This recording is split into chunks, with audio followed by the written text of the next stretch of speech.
Você já foi desafiado a provar a sua fé?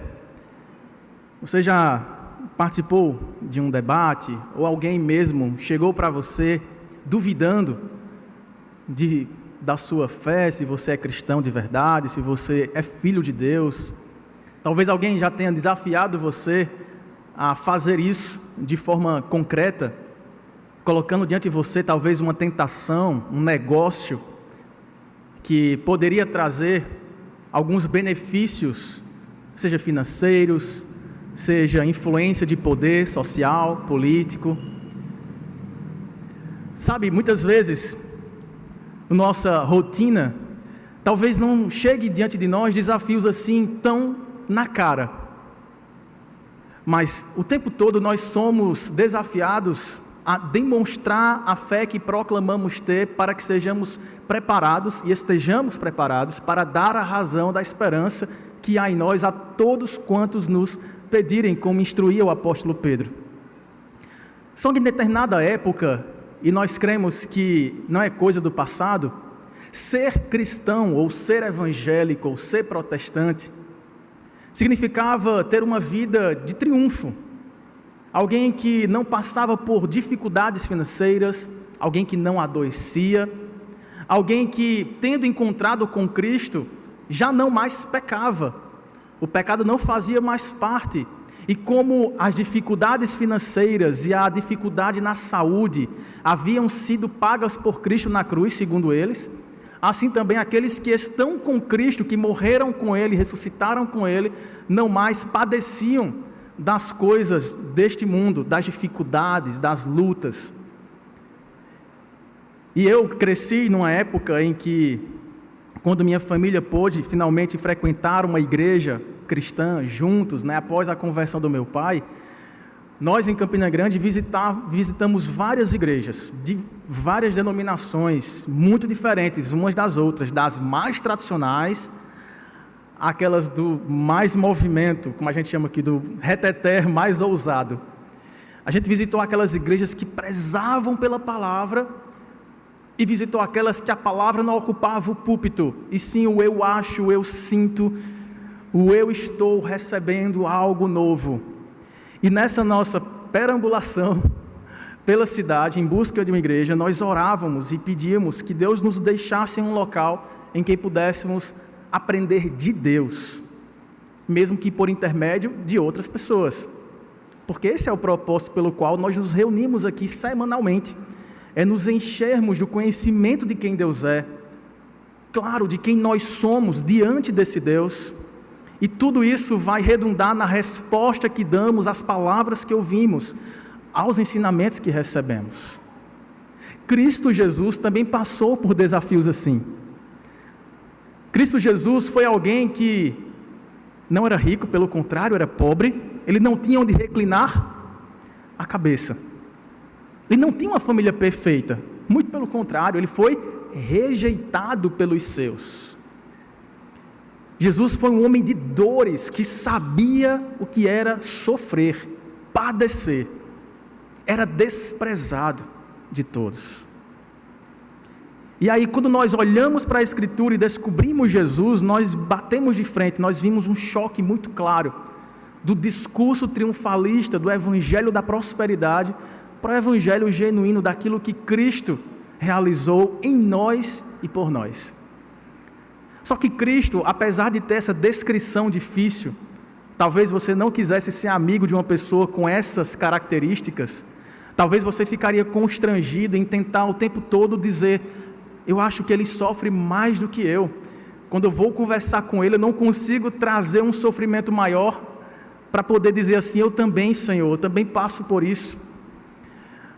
Mas é porque Cristo, de fato, apesar de todas essas dificuldades que o cercava, era o Filho de Deus e trazia o céu à terra, não apenas com as suas palavras, mas com sinais e maravilhas.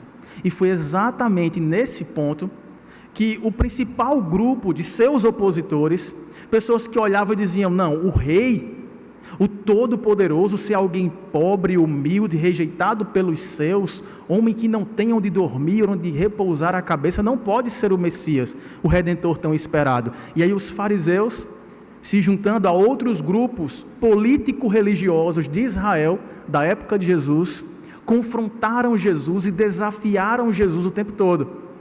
Em uma dessas circunstâncias, eles desafiaram Jesus para que ele pudesse fazer um sinal vindo do céu que pudesse, entre aspas, tirar a dúvida e trazer uma certa convicção àqueles questionadores de que ele de fato era o Verbo que se fez carne, o Filho de Deus, o nosso Salvador.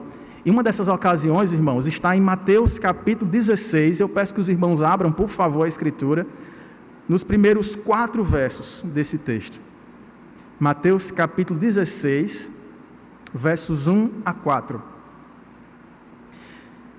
Diz assim a palavra do Senhor: aproximando-se os fariseus e os saduceus, tentando-o, pediram-lhe que lhes mostrasse um sinal vindo do céu. Jesus, porém, lhes respondeu: chegada a tarde, dizeis, haverá bom tempo, porque o céu está avermelhado. E pela manhã, hoje, haverá tempestade, porque o céu está de um vermelho sombrio. Sabeis, na verdade, discernir o aspecto do céu, e não podeis discernir os sinais do tempo? Uma geração má e adúltera pede um sinal, e nenhum sinal lhe será dado, senão o de Jonas, e deixando-os, retirou-se. Oremos? Pai maravilhoso, santíssimo Deus, Deus de toda glória, Deus Pai, Filho e Espírito Santo, é um privilégio, Pai, poder te cultuar neste dia que é teu, poder te adorar, poder cantar louvores a ti, poder nos dirigir ao Senhor com orações, poder pedir perdão, nos arrepender dos nossos pecados e com sinceridade buscar o teu renovo, como estamos aqui para fazer. Mas nós queremos também, Pai, ouvir a tua voz de maneira ímpar pela tua palavra. Já ouvimos em tudo que cantamos e lemos e oramos nesta manhã, mas agora pedimos, Senhor, fala ao nosso coração, pelo teu Santo Espírito nos dá nos sinais daquilo que nossa alma deseja, mas o vívido e claro sinal de que tu estás em nós e conosco. Tu és o nosso Senhor e em ti nós estamos firmados. Fala conosco, Pai, nós pedimos assim em nome e para a glória de Jesus. Amém, Senhor. Meus irmãos, esse diálogo aqui parece repetido. Pelo menos 4 vezes antes, Jesus tinha dito essas mesmas palavras a esses grupos políticos, grupos religiosos que compunham ali o cenário do primeiro século lá de Israel. Quando os irmãos olham aqui para o capítulo 16, se os irmãos voltarem, por exemplo, para o capítulo 12, vocês verão, basicamente, claro, em uma outra ocasião, Jesus repetindo o que ele fez aqui. Se os irmãos olharem para Marcos capítulo 8, Lucas capítulo 12, João capítulo 6, e depois mais à frente aqui em Mateus mesmo, Jesus mais uma vez repete essas palavras.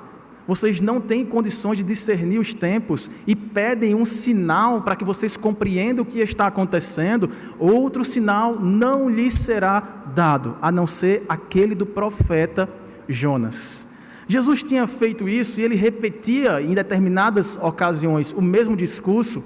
E aí alguns estudiosos eles começam a quebrar a cabeça para entender assim, será que isso aqui foi uma repetição? Por exemplo, quando Mateus narra isso, Lucas também, Marcos e João, será que eles estão falando do mesmo evento? Só que quando nós comparamos essas referências que eu acabei de dar aos irmãos, nós vemos que foram em ocasiões distintas. E por que Jesus repetia isso?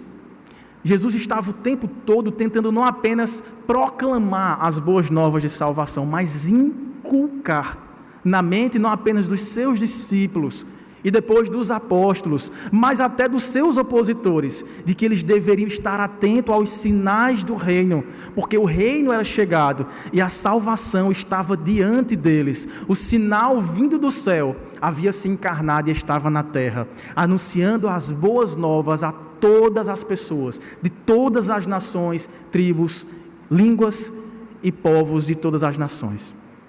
O que o Senhor estava dizendo aqui para esse povo, com muita paciência, ensinando uma vez mais e outra vez, sendo perseguido, subjugado, condenado por esses religiosos, era exatamente cumprir a sua missão de dar aos famintos, aos pobres, aos necessitados, aos pecadores, aos publicanos, aos ricos, aos poderosos, a todos, a razão da esperança que há em nós.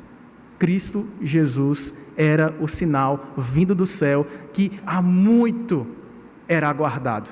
Os profetas o anunciaram, os escritos apontam para Cristo. E esses que estão aqui, esses dois grupos, fariseus e saduceus, conheciam as Sagradas Letras. E o mais curioso aqui é perceber, irmãos, como que esses dois grupos estavam unidos, mas não para uma boa missão. Eram grupos muito opostos entre si. Os fariseus, o nome significa separatistas, eles pregavam uma separação da cultura helênica, da cultura grega, eles pregavam uma separação de Roma, eles pregavam uma separação dos pagãos, tentando buscar uma certa santificação, mas por meios e méritos próprios. Aquele tipo de religiosidade externa, de dar o dízimo para todos verem, de fazer orações com mãos erguidas nas praças, para que seja percebido como um povo crente, mas que eram incapazes de praticar a misericórdia com quem necessitava, de viver a justiça diante de Deus e de serem fiéis diante daquilo que eles aprenderam na palavra. Já os saduceus, eles estavam em caminhos bem opostos aos fariseus. Os saduceus, irmãos, eles eram um povo que se assemelhava com os fariseus no modo como eles achavam que encontrariam a salvação por meios próprios, mas por meios diferentes dos fariseus.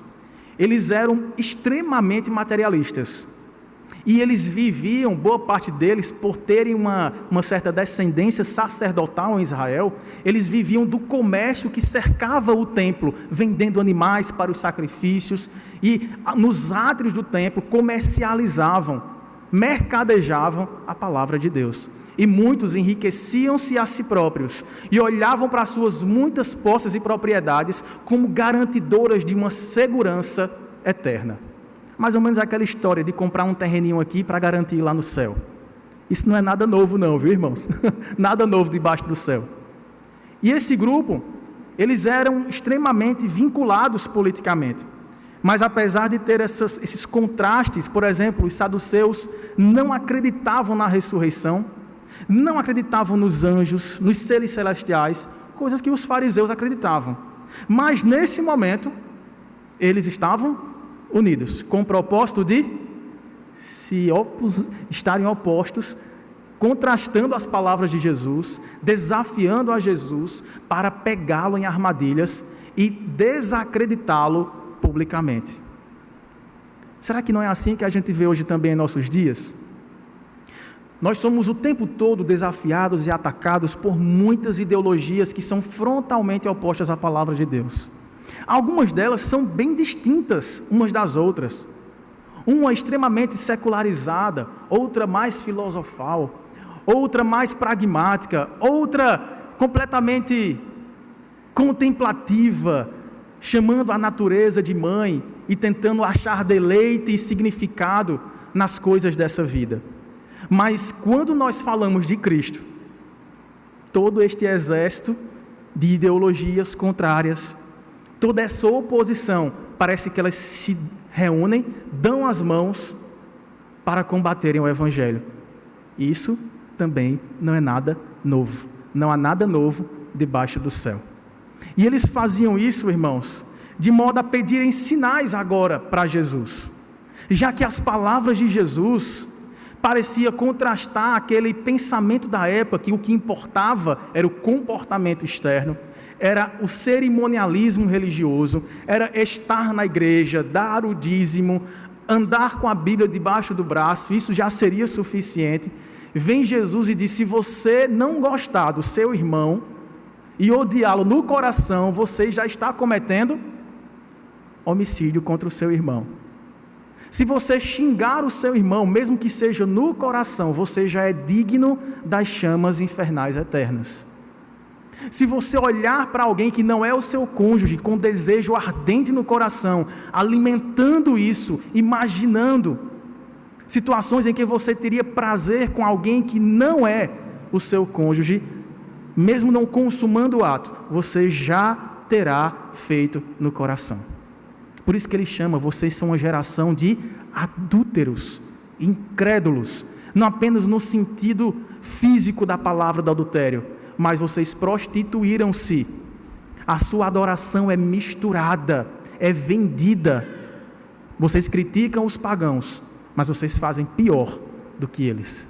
Vocês vendem uma imagem de santidade, mas que são feitos opacos, vazios e cheios de arrogância. E quando Cristo ataca com essas palavras, o tempo todo, irmãos, ele não estava tentando humilhá-los. Não era meramente uma confrontação para decidir qual religião é a certa. O que Cristo estava fazendo era trazer para o coração daquelas pessoas o senso de pecado, para mostrar para elas que aquele sossego, aquele descanso, aquela vida confortável de achar que está quase às portas do céu, com as nossas boas obras, com a nossa influência aqui neste mundo, o nosso poder, com o nosso dízimo gordo, a gente está garantindo uma segurança eterna nos céus. E Cristo vinha combatendo esse tipo de sensação que amortizava aquelas pessoas, para que elas pudessem despertar da sua vida de adultério, promiscuidade, infidelidade, falta de amor, para que eles pudessem se arrepender e, percebendo o sinal do profeta Jonas, visse diante dele o caminho, a verdade e a vida, sem o qual ninguém iria até o Pai. Veja, parece que aqui, eu imagino que aqueles irmãos ou aquelas pessoas, tomara que tenham se tornado irmãos depois de um tempo, aqueles fariseus, aqueles saduceus, tinham ouvido falar dos milagres. Quando nós folheamos aqui as folhas que antecedem o texto que lemos, nós vemos que Jesus realizou grandes curas, Jesus realizou grandes sinais, maravilhas, multiplicação de peixes, de pães, alimentando multidão, curando lepra, uma doença incurável da época, ressuscitando mortos. Havia sinais claros, evidentes, suficientes para que eles percebessem que aqueles sinais eram vindos do céu. Mas veja que a expressão que eles usam aí no início do capítulo que nós lemos, eles pedem que Jesus lhes mostrasse um sinal vindo do céu. Talvez aqui, irmãos, eles imaginassem algo semelhante ao que, na ótica deles, Moisés realizou. Lembra, lá no deserto, quando fez chover comida do céu, maná caindo do céu. Talvez eles imaginassem aqui fazer algo como Josué, que ao orar a Deus, simplesmente o sol e a lua pararam.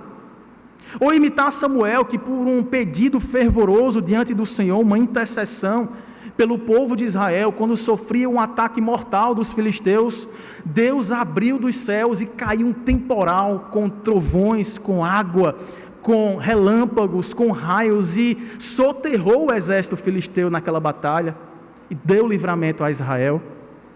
Ou talvez imaginar que Jesus fizesse algo parecido com o que o profeta Elias fizera, quando rodeado de profetas de Baal, orou a Deus e Deus respondeu com fogo dos céus. Veja que o coração desses questionadores, indagadores da identidade do Cristo, eles estavam ouvindo o que Cristo tinha feito, eles ouviam a pregação do Cristo, que é o profeta por excelência, que é a própria demonstração do poder de Deus para a salvação de todo o que nele crê. Eles viram e eles ouviram muito desses relatos que estão aqui nessas páginas do Evangelho, mas quando Cristo retorna para a Galileia, antes de fazer a sua última viagem para se entregar sacrificialmente na cruz do Calvário, eles vêm a Jesus e, na esperança, não de crer nele, não de serem convencidos, mas com corações endurecidos, estavam na expectativa de pegar Cristo em uma falha em uma incapacidade e torná-lo desacreditado diante das pessoas. Por que isso, irmãos? Por que Jesus foi desprezado? Por que alguém que pregava o que ele pregava, amava como ele amou, curava como ele curava, realizava sinais e maravilhas como ele realizou? Paulo diz que Cristo era a própria imagem do Deus incorruptível, a exata expressão do ser divinal. E como que esse ser cheio de amor, poder, misericórdia, força, pôde ser tão odiado e rejeitado pelos seus? É porque o tempo todo, nós que saímos de Deus, quando pecamos, endurecidos como fomos com o nosso pecado, estamos tentando fugir da responsabilidade de, tendo reconhecido o Cristo como de fato Ele é, o Filho de Deus, temos de prestar contas a Ele. Se o reconhecemos como Rei, temos que servi-lo. Se o reconhecemos como Senhor, temos que nos dobrar diante das suas ordens. Se o reconhecemos como Deus, olhamos para nós mesmos e temos que correr até Ele para rogar a sua misericórdia. Porque como o profeta Isaías, que teve aquela visão celestial, quando viu o Senhor no alto e sublime trono sendo adorado por querubins, serafins, anjos, arcanjos, que só conseguiam dizer: Tu és santo, santo, santo, não há mancha, não há pecado, não há dúvida, não há fraqueza, Tu és o Deus Todo-Poderoso. Ele tem aquela reação de: Senhor, toque em meus lábios com a brasa viva, purifica-me porque sou pecador. E as pessoas estão querendo fugir deste encontro definitivo com o Senhor, por entender que se eles conseguirem matar Deus, Deus não poderá julgá-los mais. Então aqueles fariseus, irmãos, embora quando a gente vá lendo a Escritura, perceba o discurso evangelístico de Jesus, a sua paciência em falar-lhes essas palavras 1, 2, 3, 4 e outras vezes mais, o coração permanecia endurecido. Mas aí, irmãos, depois de Jesus trazer essas palavras, ele começa a questionar a capacidade daquelas pessoas de conseguirem ler os céus e até com certa correção e precisão perceber se vai ou não chover, se vai ou não ser um dia claro, um dia ensolarado. E nos versos 2 e 3 Jesus diz assim: chegada a tarde, vocês dizem: haverá bom tempo, porque o céu está avermelhado.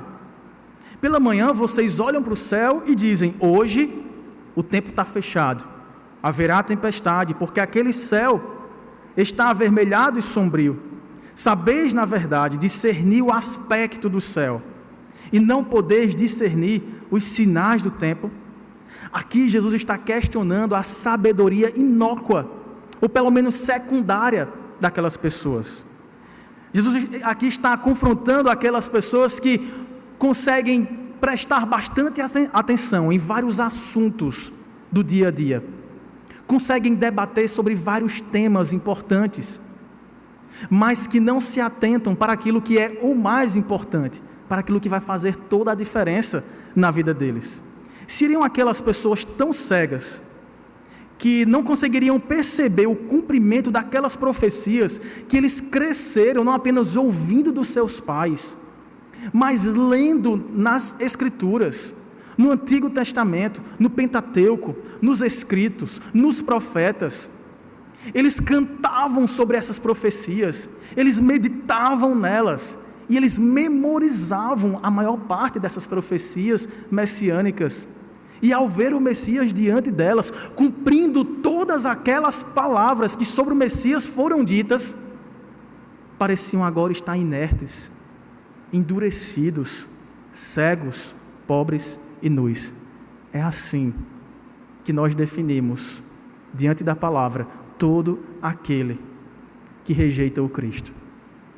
Paulo, escrevendo a primeira carta aos Romanos, no capítulo 1, ele diz que a ira de Deus se revela contra toda impiedade e injustiça dos homens que, tendo conhecimento de Deus, nas obras da criação, olhando o céu avermelhado, olhando a formação das nuvens, o equilíbrio cósmico, olhando os seres animados, os seres inanimados, toda a beleza contemplativa, grandiosa, infinita aos nossos olhos, olham para tudo isso e dizem: eu não vou adorar o Criador que fez isso para mostrar a sua glória, o seu poder e a sua própria divindade. Eu vou criar ídolos para adorar a criatura.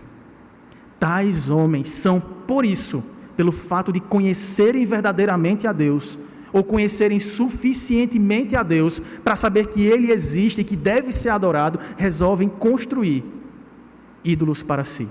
E no final das contas, Paulo deixa claro que o principal dos ídolos que nós construímos para nós mesmos está dentro de nós.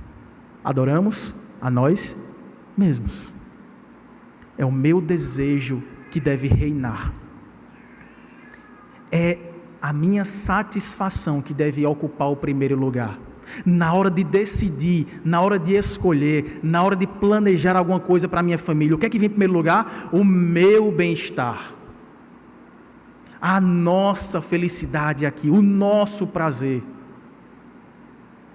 as nossas demandas. Nós estamos servindo a quem? A nós mesmos. Estamos adorando a quem? A nós mesmos. A nossa própria imagem e semelhança. Veja que distorção. Nós estamos no mês de completar aí, no próximo dia 31. Aliás, haverá culto da reforma aqui na igreja. Daremos esse aviso ao final do culto. Comemoramos 503 anos daquele evento histórico, daquele processo de vários acontecimentos, de irmãos que se levantaram para trazer de volta essa verdade, o senhorio de Cristo para a sua igreja. E um dos pontos que eles mais destacaram nas suas pregações, em seus escritos, foi essa condição de nascença que todos nós temos. Nós nascemos corrompidos radicalmente, depravados totalmente em nossa natureza caída no pecado.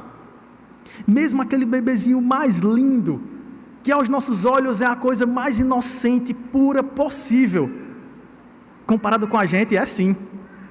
Ele nem sabe o que é pecado ainda, mas ele já nasce inclinado para pecar. A sua natureza já tem o chip do pecado. A gente não se torna pecadores quando pecamos, mas pecamos porque já nascemos pecadores.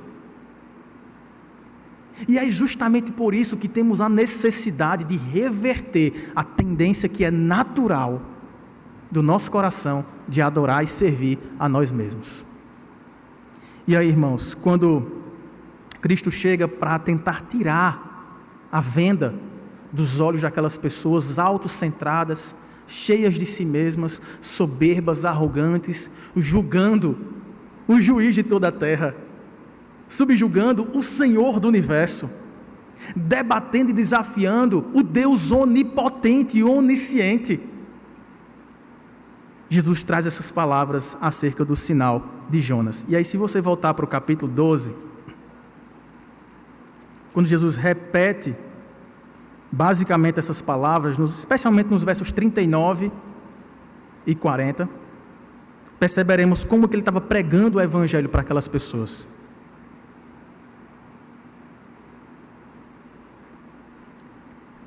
Veja, outro grupo aqui, escribas, se uniram aos fariseus, um outro grupo político, religioso, que conhecia a palavra, replicaram: mestre, queremos ver da tua parte algum sinal. Aí olha a resposta que Jesus já tinha dado, verso 39. Ele, porém, respondeu: uma geração má e adúltera pede um sinal, mas nenhum sinal lhe será dado, senão o do profeta Jonas. Olha, agora ele vai explicar o verso 40. Porque assim como esteve Jonas 3 dias e 3 noites no ventre do grande peixe, assim o Filho do Homem, uma expressão messiânica usada pelo profeta Daniel e por outros tantos profetas, o Filho do Homem, o Senhor, o Messias, o esperado, o Cristo, estará 3 dias e 3 noites no coração da terra. Aqui Jesus anunciava, irmãos, respondendo ao pedido de um sinal vindo do céu, com este sinal que já tinha sido dado na antiga aliança por meio do profeta Jonas. Ele anuncia aqui a sua morte expiatória e a sua gloriosa ressurreição. Ele passaria 3 dias no coração da terra, sepultado, mas ao 3º dia, as algemas da morte seriam quebradas e, vencendo a morte, ele traria vida eterna e salvação a todos quantos nele crescem. Jesus prega o evangelho para aquelas pessoas. Muitas vezes nós somos desafiados, irmãos, a provar da nossa fé. Nós somos tentados a dar respostas inteligentes, apologéticas, muitas vezes tentando até trazer incoerências e incongruências ao próprio discurso daquele que nos desafia em sua crença, em sua forma de pensar. E isso, em algumas circunstâncias, faz bem. Você confrontar pensamentos, confrontar modos de enxergar a realidade, cosmovisões em conflito, até o nome de um livro que tem aqui na nossa livraria. Nós precisamos conhecer os nossos inimigos, saber o que eles dizem, o que eles pensam, para apresentar o Evangelho como resposta a eles. Mas a nossa resposta não pode deixar de conter a mensagem que quebra cadeias, grilhões e que traz libertação eterna e definitiva a pecadores endurecidos, cheios de si, mas que se dobram diante do poder transformador de Jesus Cristo. E é nisso que Jesus acaba investindo todo o seu tempo aqui na terra. E aí, irmãos, quando Jesus responde assim, ele está pregando para aquelas pessoas a importância da fé e do arrependimento. Enquanto eles pediam sinais, milagres, operações extraordinárias, o céu avermelhado, cuspir fogo, ou mesmo o sol parar e a lua adormecer, Cristo estava mostrando que não são sinais de milagres e maravilhas que vão gerar fé e arrependimento nos corações, mas a fé e o arrependimento é que gerará o milagre da transformação de quem somos. Jesus estava aqui mostrando para nós hoje que, apesar de milagres, sinais e maravilhas serem possíveis, reais e vindas sempre do alto, é possível sermos enganados e iludidos com falsos sinais, falsas maravilhas, que podem nos iludir, que podem nos enganar e nos levar a amortizar o nosso coração, deixar de nos preocupar com o nosso pecado, com a fé em Cristo, com lembrar do seu sacrifício, da sua morte, do seu sepultamento e da sua ressurreição, e o que tudo isso implica para nós hoje, e passar a nos preocupar com o bem-estar nosso e da nossa casa, quando atendidos por sinais e maravilhas. É por isso que existe muita igreja cheia, abarrotada de pessoas que procuram sinais e maravilhas, como que batendo na porta de Jesus, dizendo: mostra que tu és Deus na minha vida, dá-me aquele emprego, dá-me aquele carro, dá-me aquela casa, dá-me aquela família perfeita. E como nós muitas vezes barganhamos, talvez não nesses termos, mas talvez com a nossa própria saúde. Senhor, parece que eu adoeci, isso não deveria ter acontecido, eu não sou teu filho, tua palavra nos diz que aos teus anjos darás ordens a teu respeito para te guardar em todos os teus caminhos. Como é que eu sofri um acidente? Como é que isso vai acontecer na minha casa? Como é que meu comércio não prosperou? Eu investi, eu trabalhei, eu plantei, eu me dediquei. Como que aquele relacionamento veio a romper, sendo que eu investi tanto, eu dei tudo de mim? Como que meu casamento veio chegar a esse ponto, Senhor? Se a tua palavra diz que foi o Senhor que nos uniu e o homem não separe. Nós somos, irmãos, pressionados pelas aflições da vida, para que se cumpra o propósito de sermos esmerados no caráter do Filho de Deus, não para duvidarmos da sua bondosa mão sobre nós. E muitas vezes, quando a gente não vê sinal daquilo que poderíamos apresentar vividamente para as pessoas que convivem conosco, as pessoas parecem que ganham espaço na nossa casa para dizer: está vendo? Depois que você se converteu, Depois que você virou crente, olha como é que ficou a sua vida. É isso que você quer para você? Aquelas pessoas, fariseus e escribas, eles estavam ouvindo a mensagem transformadora do Evangelho da boca do pregador mais iluminado que poderia passar por essa terra, o próprio Filho de Deus. E estavam desacreditando. Quando nós olhamos para o versículo seguinte, o verso 41 de Mateus 12, Cristo cita o exemplo dos ninivitas. Olha só. Ninivitas se levantarão no juízo, no dia do juízo final, com esta geração e a condenarão, porque se arrependeram com a pregação de Jonas. E eis aqui está quem é maior do que Jonas. Você parou para pensar sobre isso? As crianças aqui devem lembrar claramente da história do profeta Jonas. Ele pregou porque estava feliz ou porque foi obrigado? Foi a contragosto, não foi? O profeta Jonas foi com raiva gritar palavras de juízo aos ninivitas, um povo cruel, um povo contrário a Deus e ao povo de Israel. E Deus manda Jonas ir lá não para descer fogo sobre eles, mas para pregar o Evangelho, anunciar a salvação, chamá-los à fé e ao arrependimento. Jonas foge. O que é que acontece com Jonas? O peixe traz Jonas para o outro lado onde ele deveria ir, para dar tempo de ele pensar no seu castigo e vir se arrependendo diante do Senhor para cumprir a sua missão. Ainda assim, com o coração duro, próprio daqueles que nós também temos, somos pecadores, Jonas volta, carrancudo, de mau humor, gritando pela cidade de Nínive: vocês vão morrer. Foi basicamente isso. Se vocês não se arrependerem, Deus vai destruir vocês. E houve um quebrantamento naquela cidade, e muitos ninivitas foram salvos. Agora, da boca de quem eles ouviram o Evangelho? De uma pessoa muito pouco iluminada naquele dia. Pense num sermão fraco. Jonas pregou com raiva, desejando que eles não se arrependessem, para ver cumprir neles o castigo que aos olhos de Jonas eles mereciam por instigar tantos males contra a sua nação, contra o seu povo. De fato eles mereciam. Mas todos nós somos merecedores dos castigos eternos, infernais, porque o salário do pecado é a morte. Mas o dom gratuito da vida é pela fé em Cristo, ganhado, recebido, sem nenhum tipo de merecimento.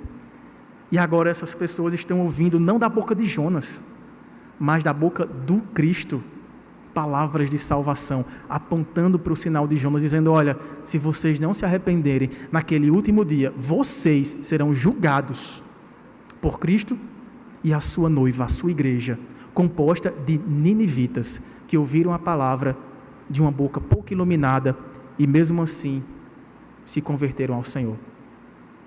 Muitas vezes nós somos tentados, irmãos, a olhar para a nossa fé, para o nosso nível de espiritualidade, para o nosso status quo religioso, espiritual, e medir isso baseado na qualidade do serviço que nos prestam na igreja. Muitas vezes nós ficamos assim: eu sei porque a minha vida não está avançando como eu gostaria, porque aquele pastor prega muito demorado, fala umas coisas que não deveria falar, porque aquele louvor não é assim muito vibrante, empolgante, porque não há muitos pulos na igreja, só se fala a mesma língua, não há sinais e maravilhas, não existem muitos milagres, coxos que pulam, levantam e saem correndo pela igreja. Se eu encontrasse alguém ou uma igreja assim, a minha fé poderia alcançar um outro nível, um outro patamar.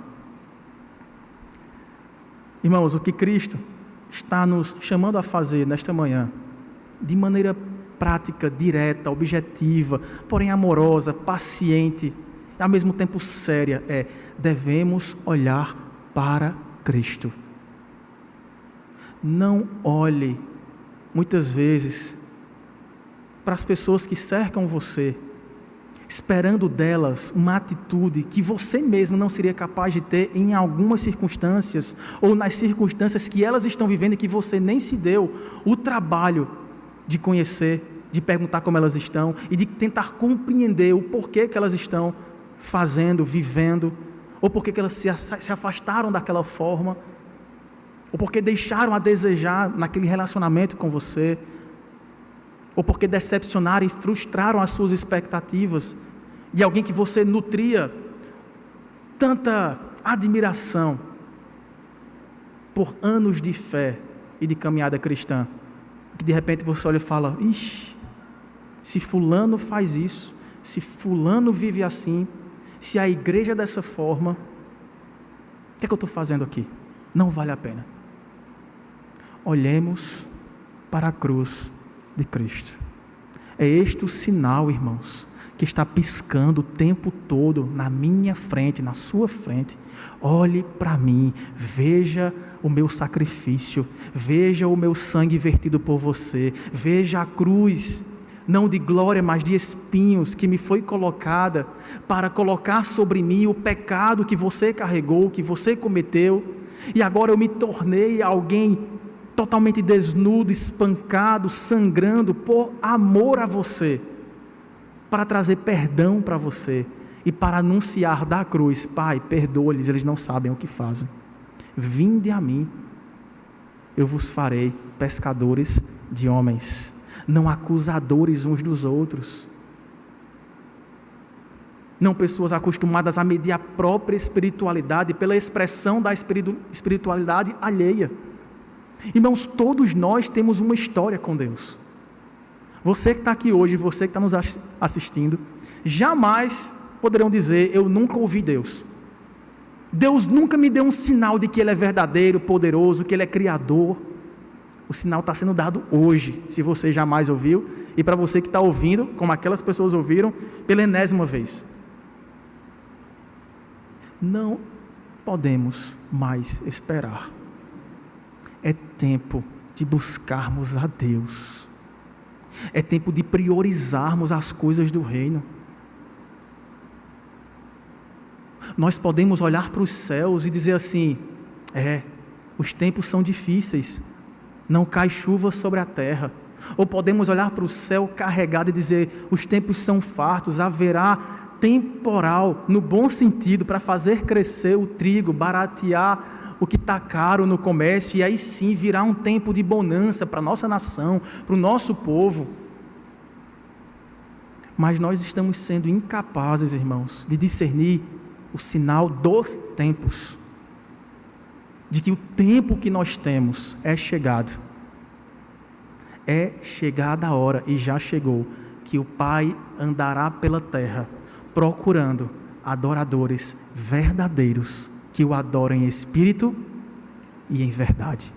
A verdade está sendo pregada a mim e a você, e o Espírito Santo é dado a todos, que ouvindo essa pregação, pouco ou muito iluminada, se rendam diante do trono da graça, recebam perdão, se arrependam com sinceridade e reajustem a sua maneira de enxergar o mundo, de viver aqui, de trabalhar, de se relacionar, de olhar para a vida dos outros e de caminhar em santidade, em novidade de vida. O Cordeiro de Deus já veio. O Cristo já morreu e ressuscitou, mas Ele prometeu voltar. E Ele não vai fazer um sinal avermelhado no céu, ou sombrio sobre você, para dizer: ei, é agora, prepare-se, peça perdão, jogue tudo fora, e corra, porque Cristo está voltando. Ele virá como ladrão, quando ninguém estiver esperando. Mas para você, que já se encontra com o Senhor, que já reconheceu o seu estado caído de pecado, a sua inabilidade de viver em paz com Deus, porque você se vê sim indigno, você se vê cheio de mazelas, de culpa, você se vê cheio de indignidade própria, cheio de vícios, E por isso mesmo você diz: eu não vou viver com eles, eu vou para Cristo, depositá-los na cruz, e de lá serei transformado, perdoado, justificado e santificado. Eis que esse dia, que é como o ladrão, inesperado, para nós será um dia de grande celebração. Será o dia do descanso, irmãos. Será o dia em que não lutaremos mais contra nós mesmos e contra nossos próprios ídolos construídos há pouco ou há muito tempo, empoeirados ou recém-comprados. E Cristo dirá: vinde a mim, vós todos que estáis cansados, sobrecarregados, e eu vos aliviarei. Entrai no gozo do meu Pai, na alegria eterna. Não há mais choro, não há mais renúncia, não há mais carregar de cruz, não há mais pecado, não há mais condenação, porque vocês são meus, vocês me pertencem. Entrem no gozo do meu Senhor.